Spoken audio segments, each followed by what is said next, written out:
উহুদের ময়দানে আল্লাহর হাবিবের একটা দন্ত মোবারক যখন শহীদ হয়ে গিয়েছিল, আল্লাহর হাবিবের এই ঠোঁট মোবারক ভিজে ভিজে, এই ঠোঁট দিয়ে আস্তে আস্তে দাড়ি মোবারকের মধ্যে আল্লাহর হাবিবের রক্ত মোবারকগুলা চলে আসছে।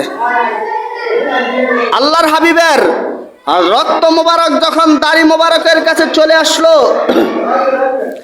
আল্লাহর হাবিবের সাহাবা হযরতে মালিক রাদিয়াল্লাহু তাআলা দূর থেকে দেখতেছেন আল্লাহর হাবিব সাল্লাল্লাহু আলাইহি সাল্লামের ঠোঁট বেয়ে বেয়ে রক্ত মোবারকগুলা দাড়ি মোবারকের কাছে চলে এসেছে।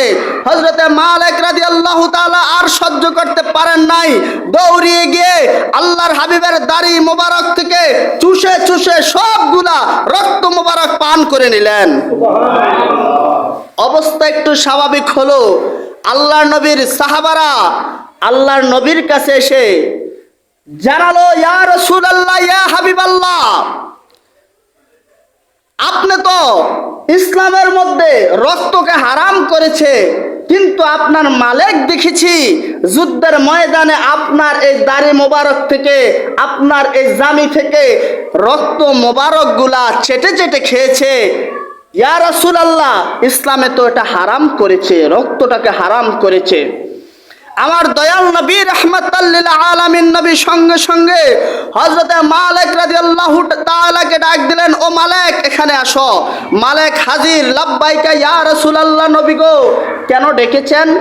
আল্লাহর হাবিব সাল্লাল্লাহু আলাইহি ওয়াসাল্লাম ডাক দিয়ে বলে, ও মালিক, তুমি কি জানো না আল্লাহ পাক রব্বুল আলামিন কোরআন শরীফের মধ্যে বলেছেন, হুররিমাত আলাইকুমুল মাইতাতু ওয়াদ-দাম।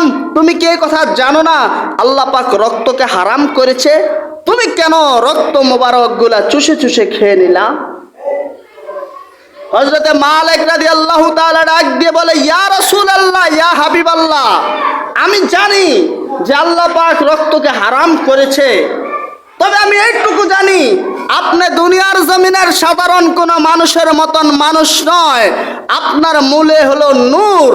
আমি এই কথা বিশ্বাস করি আপনার রক্ত খেয়ে আমার লস হবে না, সেই জন্য আপনার রক্ত মোবারকগুলো আমি খেয়ে ফেলেছি। আল্লাহর হাবিব সাল্লাল্লাহু আলাইহি ওয়াসাল্লাম সাহাবায়ে কেরামদেরকে ডাক দিয়ে বললেন, ও আমার সাহাবারা, তোমরা দুনিয়ার জমিনে কোন জান্নাতি মানুষ কি দেখতে চাও? সাহাবায়ে কেরামগণ ডাক দিয়ে বলল, ইয়া রাসূলুল্লাহ, ইয়া হাবিবাল্লাহ, দুনিয়ার জমিনে আপনার জান্নাতি মানুষ দেখাবেন, এটা তো আনন্দের বিষয়, আমরা একজন জান্নাতি মানুষ দেখতে চাই। আল্লাহর হাবিব সাল্লাল্লাহু আলাইহি ওয়াসাল্লাম ডাক দিয়ে বলে, হে আমার সাহাবারা, যেই মালিক আমার রক্তগুলা চুষে চুষে খেয়েছে সেই মালিককে তোমরা ভালো করে দেখে নাও। সুবহানাল্লাহ।